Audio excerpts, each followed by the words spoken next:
You wake up on Monday morning with a plan. This week will be different. You'll hit the gym every day. You'll eat clean. You'll finally start that business. You'll be disciplined. By Wednesday, you've already failed. The alarm goes off and you hit snooze. The gym membership collects dust. The business idea stays trapped in your notes app, and you feel that familiar weight pressing down on your chest, the weight of being someone who can't follow through. You've tried motivation. You've tried willpower. You've tried those brutal routines that promise to turn you into a warrior by 5 a.m. And every single time, you crash harder than before. What if I told you that everything you've been taught about discipline is wrong? What if the answer isn't more motivation, more willpower, or more punishment, but something so small, so simple, that it seems almost insulting? There's a reason this technique was hidden in plain sight for decades. There's a reason the Japanese used it to rebuild an entire nation from ashes. And there's a reason it works when everything else fails. If you're ready to stop failing and start transforming, stay with me. Subscribe if this resonates. Comment below the one area of your life where discipline has defeated you.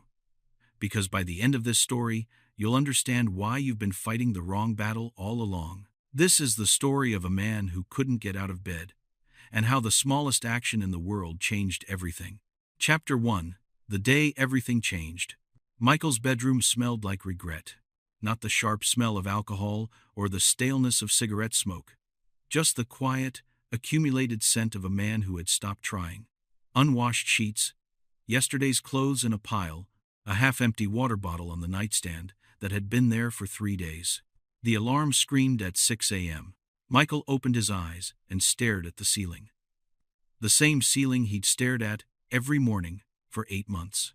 The same crack running through the plaster that looked like a river delta, branching into smaller and smaller tributaries of failure. He reached over and silenced the alarm. 5 more minutes, he told himself.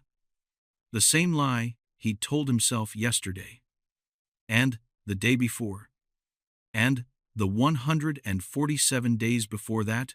He knew the exact number because he'd been counting. 8 months since he'd been laid off from the marketing firm. 8 months since he'd promised his wife Rachel that he'd use this time to get in shape, to build that consulting business he'd always talked about, to finally become the man he'd always said he would be. 8 months of promises, 8 months of failure. By the time Michael dragged himself out of bed, it was 9:30. Rachel had already left for work. She'd left a note on the kitchen counter next to a bowl of fruit. "Remember you said you'd call that potential client today? I believe in you." Michael crumpled the note and threw it in the trash. Then he immediately felt guilty and fished it back out, smoothing it on the counter. He read it again. Those 4 words at the end felt like knives. I believe in you. How could she still believe? He'd stopped believing in himself months ago. He made coffee and opened his laptop. The consulting business plan document stared back at him, last edited 92 days ago. He closed it, opened social media instead, scrolled through everyone else's success stories. 3 hours disappeared. At 1 p.m., he finally closed the laptop and looked at the gym bag by the door. He'd packed it last night in a surge of determination. Tonight would be different, he'd promised himself. He walked past the bag. By the time Rachel came home at 6, Michael was in the same spot on the couch where she'd find him most nights. She didn't say anything at first, just put her bag down and went to the kitchen. During dinner, they ate in silence. Rachel asked about his day, and Michael gave vague answers. Yes, he'd worked on some things. Yes, he'd made progress. No, he hadn't called the client yet, but he would tomorrow. The lies felt like sandpaper in his mouth. After dinner, Rachel sat across from him at the table and didn't get up. Michael, I need you to be honest with me. Are you depressed? Do you need to see someone? I'm fine. You're not fine. You haven't left the house, except for groceries, in 2 months. You don't work out anymore. You don't work on the business. You barely talk to me. This isn't fine. Michael felt something breaking inside his chest. I don't know what's wrong with me, he said, and his voice cracked. I wake up every single day. And I swear today will be different. I swear I'll get up early. I'll work out. I'll make calls. I'll build something. And then I just don't. It's like there's this other person living in my body who sabotages everything. I can't seem to do anything. Rachel reached across the table and took his hand. Her eyes were wet. Then let's get you help. Please. I can't watch you disappear like this. That night, Michael lay in bed next to his sleeping wife and stared at the ceiling crack again. He thought about all the self-help books he'd read, all the motivational videos he'd watched, all the brutal morning routines he'd tried to force himself into. He'd tried waking up at 4 a.m., like the gurus said. Lasted 3 days before his body and mind revolted. He'd tried the cold showers, the intense workouts, the strict diets, everything, and everything had failed. He fell asleep at 3 a.m. with that same question circling his mind like a vulture. What is wrong with me? Chapter 2. The Mentor. Dr. Sarah Chen's office was nothing like Michael expected. No leather couch, no bookshelves full of intimidating psychology textbooks. Just a simple room with 2 comfortable chairs, a small table between them, and a single plant in the corner that somehow looked perfectly content with very little light. Michael had finally agreed to see a therapist after another 2 weeks of the same cycle. Rachel had found Dr. Chen through a friend. She specialized in behavioral psychology. Dr. Chen was in her 60s, with gray hair pulled back simply and eyes that seemed to look at you without judgment. She let Michael talk for the entire first session. He spilled everything. The lying in bed, the failed attempts at discipline, the shame, the feeling of being trapped in his own life, watching it waste away. When he finished, she was quiet for a long moment. Michael, I want to ask you something, and I need you to really think before you answer. When you wake up in the morning and you tell yourself you're going to go to the gym, work on your business, be productive, how does that feel in your body? What do you mean, physically, in your body? Does it feel light, heavy, tight, open? Michael thought about it. Heavy. Like I'm trying to push a boulder uphill. Dr. Chen nodded slowly. And when you fail, when you hit snooze or avoid the gym or waste time on your phone instead, how does that feel? Terrible. Like I'm worthless. But in the moment, right when you make the decision to hit snooze, how does it feel right then? Michael paused. Nobody had ever asked him that before. Relief, he admitted quietly. It feels like relief.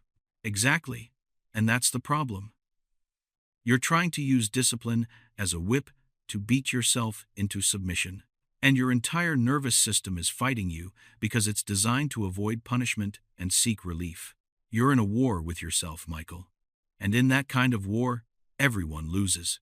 Michael felt something shift in his chest. So what do I do? Just give up? No. You stop fighting. You do something so small that your nervous system doesn't even recognize it as a threat. Something so tiny that you can't fail. Michael almost laughed. Tiny doesn't work. I've tried baby steps. I tell myself I'll just do 10 push-ups or work for just 10 minutes, and I still can't do it. Dr. Chen smiled. I'm not talking about baby steps. I'm talking about something that sounds ridiculous. Something that will probably make you angry because it seems too simple. But I want you to trust me. Okay, tomorrow morning, when your alarm goes off, I want you to do one thing. Just one. I want you to sit up in bed, not stand, not get dressed, not go anywhere. Just sit up. Put your feet on the floor. Sit there for 5 seconds. Then you can lie back down if you want. That's it. Michael stared at her. That's it? Sit up for 5 seconds? That's it. That won't change anything. That won't get me to the gym or make me work on my business or fix my life. You're right. It won't. Not tomorrow. But it will do something much more important. It will prove to you that you can keep a promise to yourself. Just one. Just once. And that is where everything begins. Michael left the office feeling confused and slightly insulted. Sit up for 5 seconds?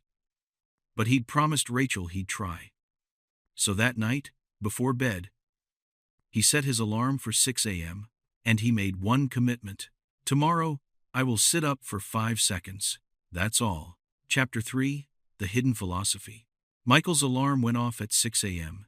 For the first time in months, he didn't dread it. Because the task was so absurdly small that there was no pressure, no performance anxiety, no fear of failure. He opened his eyes. He sat up. He put his feet on the floor. He counted to 5. Then he lay back down and went to sleep for another hour. When he finally woke up again at 7:30, something felt different. Not life-changing. Not dramatic. Just slightly different. He'd kept a promise to himself. The smallest possible promise, but he'd kept it. Over breakfast, Rachel asked how it went with the therapist. She told me to sit up in bed for 5 seconds, Michael said, half laughing. Rachel didn't laugh. Did you do it? Yeah, this morning. And? Michael shrugged. I did it. Rachel smiled. It was a small smile, but it was the first genuine one he'd seen on her face in weeks. At his next session, Dr. Chen asked how the week went. I sat up every morning, Michael said. All 7 days. It feels stupid to be proud of that, but I did it. It's not stupid. Do you know what you've just done? You've practiced discipline. Real discipline. Not the fake version that runs on willpower and motivation and eventually crashes. You've practiced the art of keeping a promise to yourself without any of the emotional drama attached to it. But it's just sitting up, for now. Tell me, Michael, what would happen if you tried to run a marathon right now? Never having trained? I'd collapse, probably injure myself. Exactly. But people try to do the equivalent with discipline all the time. They go from 0 to marathon overnight. Wake up at 4 a.m. Hit the gym for 2 hours. Work 12-hour days. And then they wonder why they collapse. Do you know what the Japanese call this approach that you're doing? No. Kaizen. It means continuous improvement through small changes. After World War II, when Japan's manufacturing industry was destroyed, they didn't try to rebuild everything overnight. They focused on improving by 1%, then another percent. Tiny, continuous improvements that compounded over time until they became one of the most efficient manufacturing nations on Earth. Michael leaned forward. So you're saying I should just keep sitting up? No. Now that your nervous system trusts you, we add one more tiny thing. This week, after you sit up, I want you to stand. That's it. Sit up. Stand up. 5 seconds. Then you can get back in bed if you want. Michael felt a flicker of something he hadn't felt in months. Not motivation, something quieter, something that felt like possibility. That week, Michael sat up and stood up every morning. By day 3, something strange happened. When he stood up, he didn't want to get back in bed. Not because he forced himself, he just didn't want to. So he walked to the bathroom instead. By day 7, his morning routine had naturally evolved. Sit up, stand up. And he was doing all of this before his brain had time to negotiate or argue. At the next session, Dr. Chen introduced him to another principle. The Japanese have a concept called shoshin, beginner's mind. It means approaching everything as if you know nothing, with openness and eagerness. No ego, no expectations. You're not trying to become a gym person or a business person. You're just someone who's curious about what happens when you sit up, then curious about what happens when you stand. She paused and looked at him carefully. This is the secret that most people never learn, Michael. Discipline isn't about forcing yourself to do hard things. It's about designing tiny systems that are so easy you can't fail, and then letting momentum build naturally. You're not trying to change your life. You're trying to change your next 5 minutes. The life change is just what happens when you stack enough 5-minute wins. Michael felt something opening in his chest. So what's the next tiny thing? He asked. After you wash your face, put on your workout clothes. That's all. You don't have to work out. Just put the clothes on. Chapter 4. The First Fall. Michael made it 17 days. 17 days of sitting up, standing up, washing his face, putting on workout clothes. And somewhere around day 12, something magical happened. He went to the gym. Not because he forced himself, because, once he was in his workout clothes, standing in his kitchen, he thought he might as well go for 10 minutes. He went. He walked on the treadmill for 12 minutes. He went home. The next day, he did it again. 15 minutes this time. Then, 20. By day 17, he'd gone to the gym 6 times. He'd started making calls about his consulting business. He'd worked on his business plan for 30 minutes. Rachel noticed. She hugged him one morning and whispered, "I can see you again." Michael felt like he'd discovered the secret of the universe. He felt invincible. And then he woke up on day 18 and didn't sit up. The alarm went off, and he thought he'd been doing so well. He could skip today. He was fixed now. He didn't need the tiny routine anymore. He slept until 9. That afternoon, he didn't go to the gym. He told himself he'd go tomorrow. Tomorrow came and he stayed in bed until 10. The day after, 11. Within a week, he was back on the couch. Back in the same clothes for 3 days straight. Back to the hollow feeling in his chest. He'd failed again. The shame was worse this time because he'd tasted what it felt like to be functional. And now he'd lost it again. And he was convinced it proved what he'd suspected all along. He was fundamentally broken. At his next session with Dr. Chen, Michael could barely look at her. He told her what happened, his voice flat and defeated. "I knew it wouldn't last. I always do this. I get a little momentum and then I sabotage it. There's something wrong with me that can't be fixed." Dr. Chen was quiet for a moment. Then she said something that Michael would remember for the rest of his life. "Michael, you didn't fail. You succeeded perfectly." "What?" "You proved that the system works. You went 17 days. You went to the gym 6 times. You worked on your business. That's not failure. That's data. And then you stopped, and now you have more data. You know what happens when you abandon the tiny systems. They collapse. Not because you're broken, but because transformation isn't an event. It's a practice. You don't arrive at discipline and then stay there forever. You practice it every single day. Like brushing your teeth, but I feel like I'm back at 0. You're not. You're at day 1 again, but you're not the same person who started the first day 1. You know the system works now. You felt what it's like. You're just learning another principle that the Japanese masters understood. They call it Nanakorobi Yaoki. It means fall 7 times, stand up 8. Failure isn't the opposite of success. It's the price of admission. Michael felt something breaking open inside him. Not breaking down, breaking open. So what do I do? Same thing as before. Tomorrow morning, sit up for 5 seconds. You already know what happens next. You're not starting over. You're continuing. That night, Michael set his alarm for 6 a.m. His hand shook slightly as he did it. But when the alarm went off the next morning, he sat up. He put his feet on the floor. He counted to 5. And then, he stood up and walked to the bathroom and washed his face and put on his workout clothes. Not because he felt motivated, because the action was so small and so automatic that his brain didn't have time to argue. He went to the gym that morning, 20 minutes on the treadmill, then home. And he finally understood what Dr. Chen had been trying to teach him all along. He wasn't building motivation. He was building something much more powerful. He was building identity. Chapter 5. Identity Shift. 3 months later, Michael didn't recognize himself. Not physically, though that had changed too. He'd lost weight. His face looked less gray.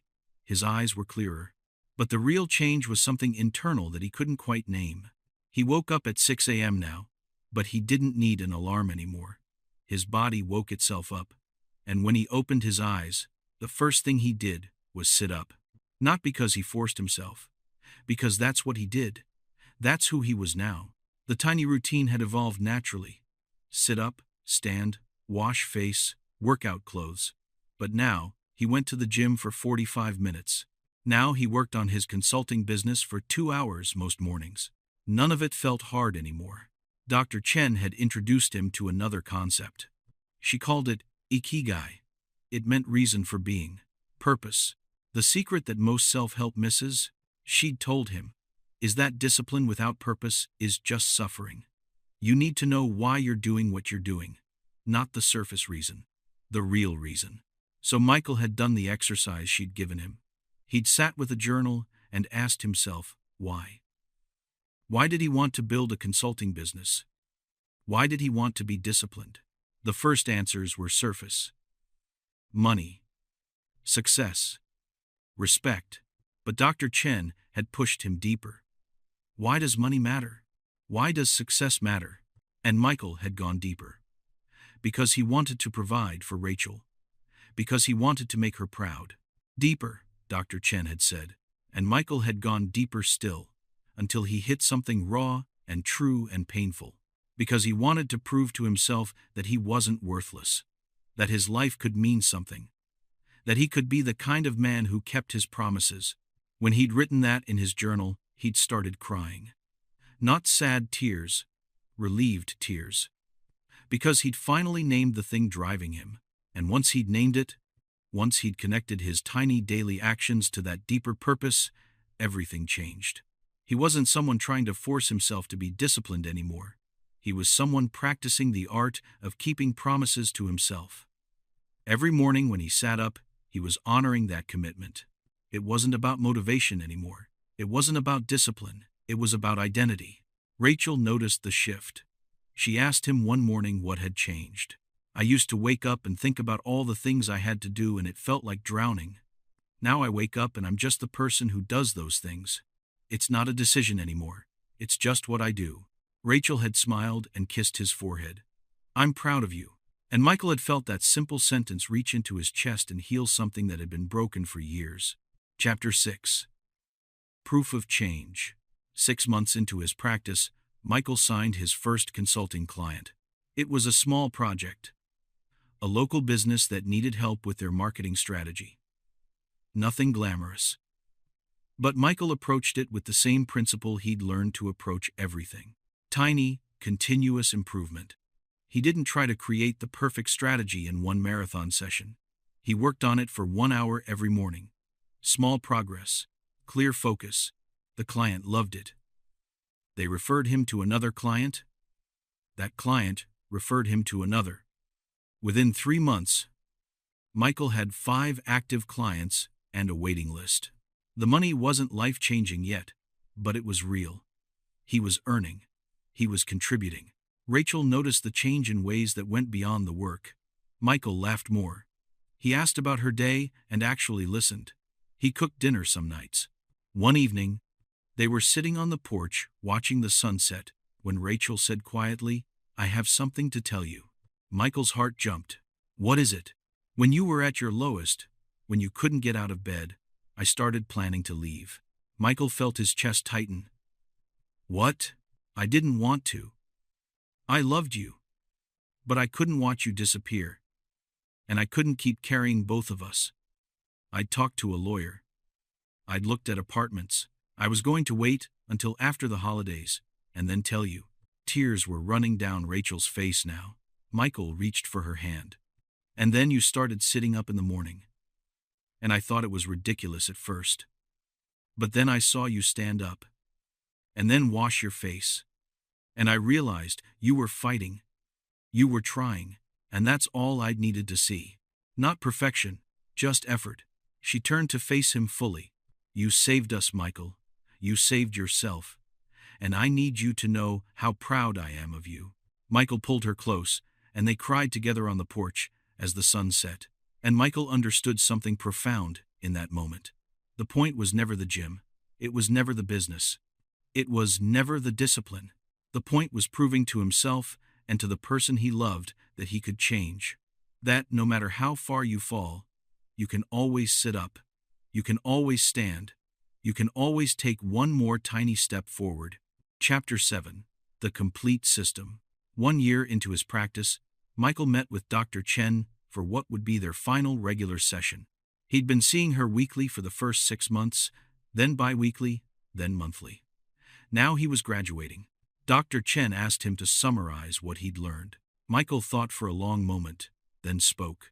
The first thing I learned is that discipline isn't about force. It's about designing systems so small that you can't fail. That was Kaizen. Continuous improvement through tiny changes. Dr. Chen nodded. The second thing I learned is that failure isn't the opposite of success. It's part of the process. When I fell back after 17 days, you taught me Nanakarobi Yaoki. Fall 7 times, stand up 8. Failure is just data. He paused. The third thing I learned is Shoshin, beginner's mind.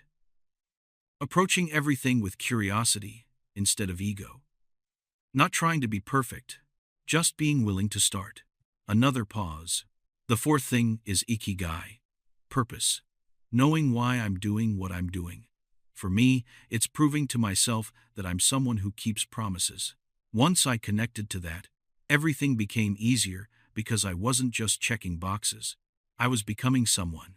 Dr. Chen was smiling now. And what's the last thing?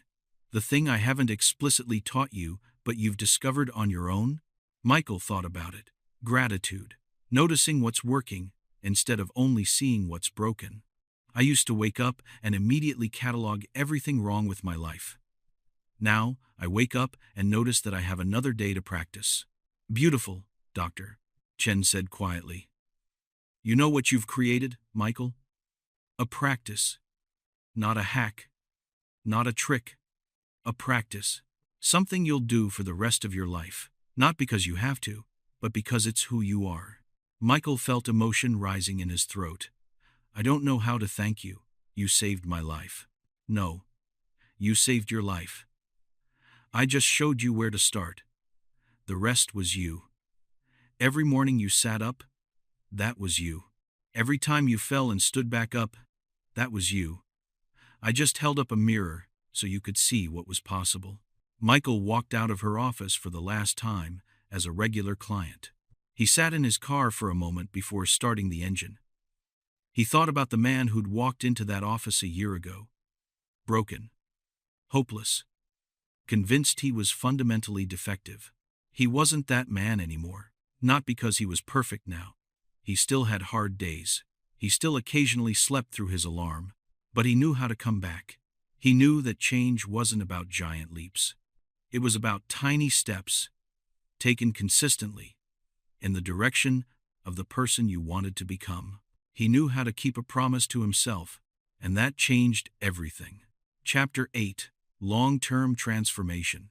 3 years later, Michael's consulting business had 15 employees. He worked from a small office downtown. Nothing fancy, but it was his. He'd built it one tiny decision at a time. But the business wasn't the real transformation. Michael still woke up at 6 a.m. every morning. Sit up, stand, wash face, get dressed. These weren't decisions anymore. They were just what he did. He went to the gym 5 days a week. Not punishing workouts. Just 45 minutes of movement because his body felt better when he moved it. He worked on his business for 3 hours every morning. Deep work. No phone, no distractions. He was home by 6 every evening. He and Rachel cooked dinner together most nights. They talked, they laughed, they lived. Michael had started teaching the principles to his employees, not in a preachy way, just by example. One of his employees, a young woman named Sarah, had come to him in tears one day. She was overwhelmed. She was failing.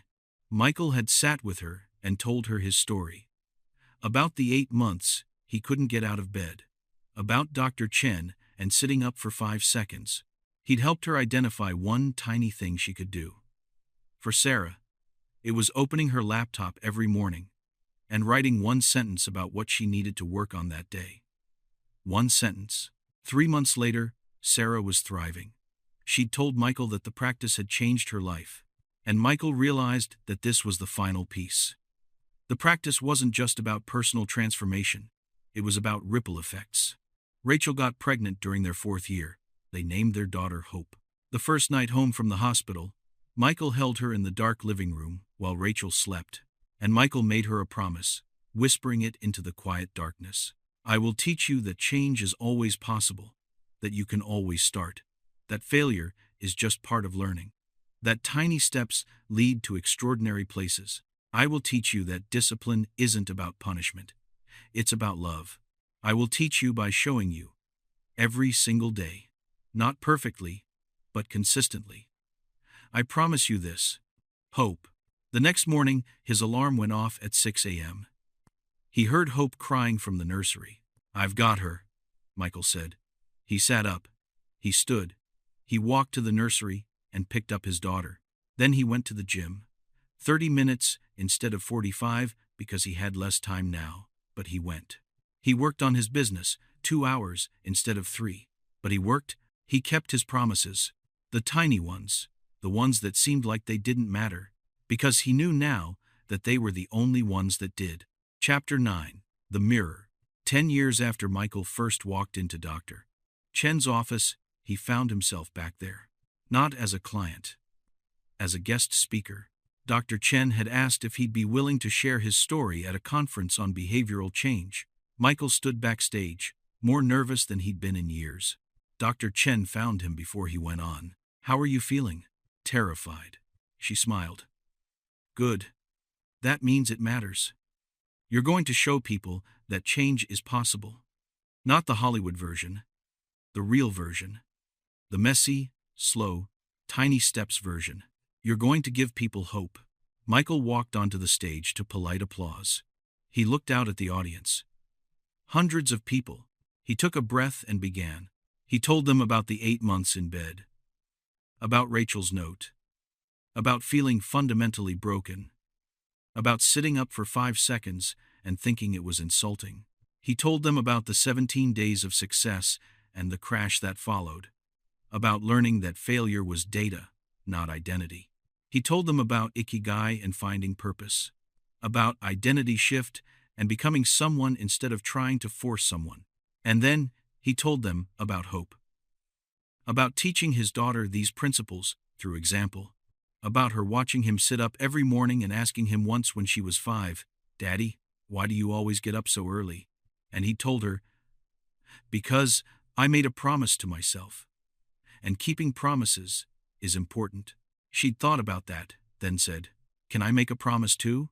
"Of course." "What promise do you want to make?" "I promise to brush my teeth every night, even when I'm tired."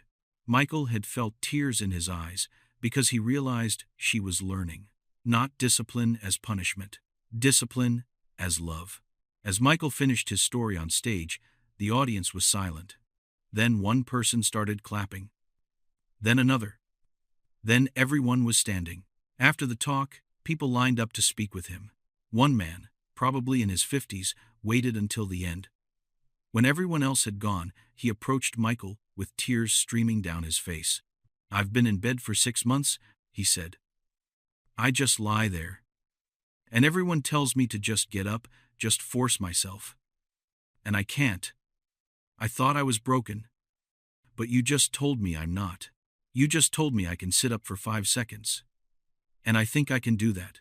Michael put his hand on the man's shoulder. "You can.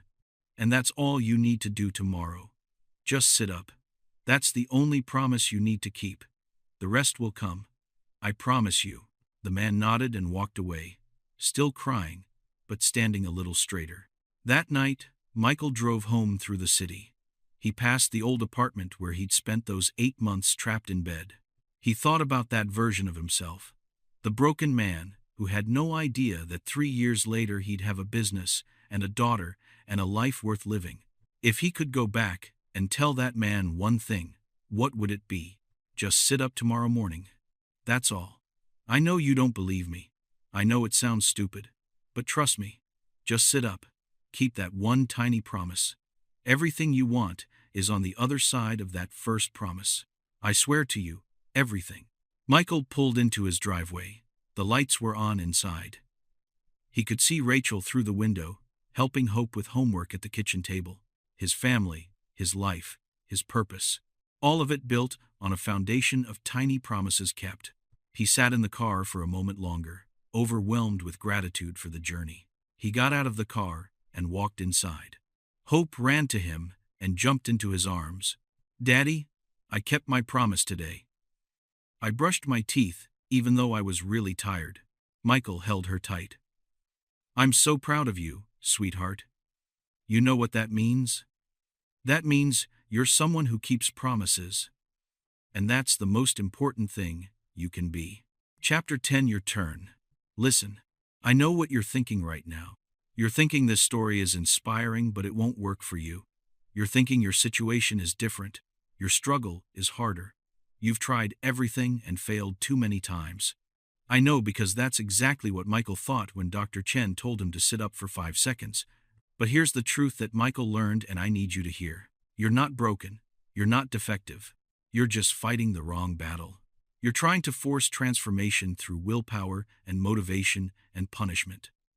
You're trying to run a marathon without training. You're trying to become someone overnight instead of practicing becoming someone 5 seconds at a time. And your nervous system is fighting you every step of the way. But you can change the battle. Right now. Today. Not by making some massive commitment that you'll break by Wednesday. Not by buying another course or another book. By making one tiny promise, so small that you can't fail. Tomorrow morning when your alarm goes off, I want you to sit up for 5 seconds. That's all. Not stand. Not get dressed. Not go to the gym. Just sit up. Put your feet on the floor. Count to 5. Then you can lie back down if you want. Just keep that one promise. Prove to yourself that you can do it. And then the next day, do it again. And the day after, just sit up.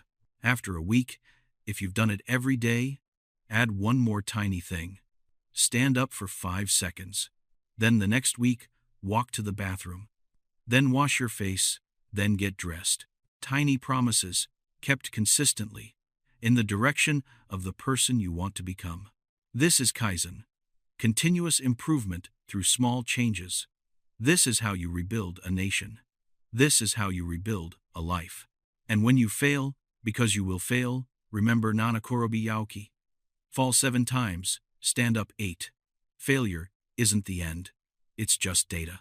You can always sit up again tomorrow. You can always start again. I want you to do something right now. Before you close this video, I want you to comment below with one tiny promise you're going to make tomorrow. Not your big goal. Not your life transformation plan. Just one tiny thing. 5 seconds of action. Maybe it's sitting up in bed. Maybe it's drinking a glass of water. Maybe it's writing one sentence. Maybe it's doing one push-up. Make it public. Make it real. Because that's how transformation starts. Not with inspiration.